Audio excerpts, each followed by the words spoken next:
नमस्कार दोस्तों, स्वागत है आप सभी का एक और नए वीडियो में। दोस्तों आज का वीडियो काफ़ी ज़्यादा इम्पोर्टेंट होने वाला है उन लोगों के लिए जो खास करके आईपीओ में बहुत ज़्यादा दिलचस्पी रखते हैं, आईपीओ में बहुत ज़्यादा निवेश करते हैं। तो सेबी जो है वो आईपीओ के स्ट्रक्चर में बहुत बड़ा बदलाव करने वाला है। इससे आपके ऊपर क्या प्रभाव पड़ने वाला है, क्या क्या बदलाव हैं, क्या क्या सेबी ने कहा है, सारे बात जो है, सारे सवालों के जवाब आपको इस वीडियो में देखने और सुनने को मिलेगा। तो इत्मीनान से बैठ करके इस वीडियो को पूरा शुरू से लेके अंत तक देखिए, सारी बातें आपको इस वीडियो में मैं आपको बताऊंगा। तो चलिए दोस्तों शुरू करते हैं वीडियो को। दरअसल बात यह है कि कल 31 जुलाई 2025 को सेबी ने जो है वो एक प्रपोजल पेश किया है, जिसमें सेबी ने कहा है कि जो इंस्टीट्यूशनल इन्वेस्टर्स की कैटेगरी होती है आईपीओ में, अगर आप आईपीओ में निवेश करते हैं तो आपको पता होगा कि आईपीओ में अलग अलग कैटेगरी के इन्वेस्टर्स के लिए रिजर्व कोटा फिक्स होता है। जैसे कि रिटेल के लिए एक परसेंटेज ऑफ कोटा जो है वो फिक्स होता है, एचएनआई के लिए अलग होता है, इंस्टीट्यूशनल इन्वेस्टर्स के लिए अलग होता है। तो इन कैटेगरीज में सेबी जो है वो बड़ा बदलाव करने की कोशिश कर रहा है। इसी के लिए सेबी ने प्रपोजल भी पेश किया है। तो ये जो गतिविधियां बढ़ने के बीच, यानी कि जो सेबी ने ये ऑब्जर्व किया है कि आईपीओ में इन्वेस्टर्स की जो गतिविधियां हैं वो काफ़ी ज़्यादा बढ़ रही है, इसके लिए सेबी ये प्लान लेके आया है। अब सेबी ने यह पाया है कि जहां आईपीओ का औसत साइज़ बढ़ रहा है, लेकिन बड़े आईपीओ में जो रिटेल पार्टिसिपेशन है उनका जो पार्टिसिपेशन है वो बढ़ नहीं रहा है। ऐसा 3 सालों से सेबी जो है वो ऑब्जर्व कर रहा है, ऐसा सेबी का कहना है। तो यह ध्यान में रखना ज़रूरी है कि सेबी के अकॉर्डिंग बड़ा आईपीओ उसको कहा जाएगा जिसका इशू साइज 5,000 करोड़ से ज़्यादा होगा, तो उस आईपीओ को बड़ा आईपीओ माना जाएगा। और इन्हीं आईपीओ में ये जो बदलाव है वो होने जा रहा है, यानी कि जिस भी कंपनी के आईपीओ का इशू साइज 5,000 करोड़ से ज़्यादा होगा, उसी कंपनी के आईपीओ में ये जो एलोकेशन का लिमिट जो है वो बढ़ाया घटाया जा रहा है। बाकी उससे कम वाले इशू साइज में कोई चेंज नहीं होने वाला है, ये बात मैं आपको क्लियर कर दूँ। इसके अलावा सेबी के मुताबिक खासकर बड़े साइज़ के आईपीओ में रिटेल पार्टिसिपेशन में इजाफा देखने को नहीं मिला है, जैसा कि मैंने आपको बताया।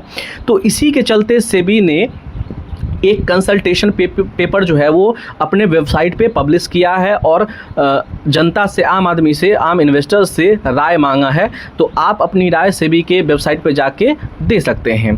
तो इसमें कहा गया है, ये जो कंसल्टेशन पेपर है उसमें कहा गया है कि 5,000 करोड़ रुपए से ज़्यादा अमाउंट के आईपीओ में रिटेल इन्वेस्टर्स के लिए एलोकेशन की लिमिट घटाकर 25% की जा सकती है।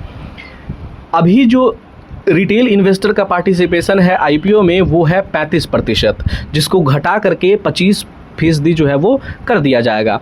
दूसरी तरफ जो इंस्टीट्यूशनल इन्वेस्टर्स हैं उनका जो एलोकेशन लिमिट है उसको बढ़ा करके 60% कर दिया जाएगा, जो कि अभी 50% है।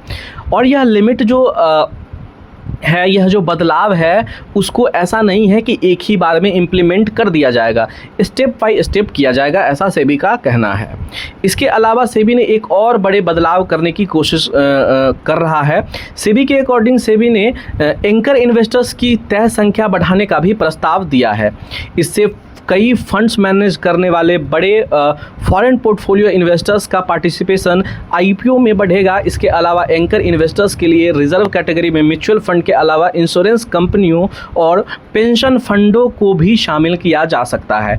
एंकर इन्वेस्टर्स कैटेगरी में इंश्योरेंस कंपनियां, पेंशन फंड और डोमेस्टिक म्यूचुअल फंड को रिजर्वेशन को 30% से बढ़ा करके 40% किया जा सकता है। इसमें से 1/3 हिस्सा म्यूचुअल फंड्स के लिए रिजर्व रहेगा, तो 7% हिस्सा इंश्योरेंस कंपनियों और पेंशन फंडों के लिए होगा।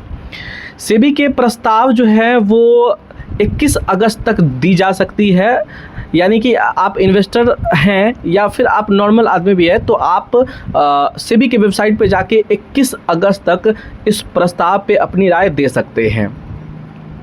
यह ध्यान में रखना जरूरी है कि सेबी ने अभी सिर्फ प्रस्ताव पेश किया और इस मसले से जुड़े लोगों की राय मांगी है।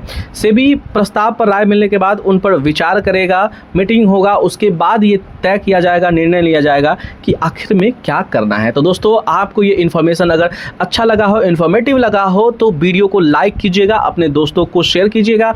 आप आपकी क्या राय है, अपना ओपिनियन कमेंट बॉक्स में ज़रूर एक लाइन भी ज़रूर लिख के भेजिएगा दोस्तों। और अभी तक चैनल को सब्सक्राइब नहीं किया है तो चैनल को सब्सक्राइब ज़रूर कर लीजिए। आज के वीडियो में बस इतना ही। हम आपसे मिलते हैं अगले वीडियो में अगले टॉपिक के साथ। तब तक के लिए धन्यवाद। जय हिंद।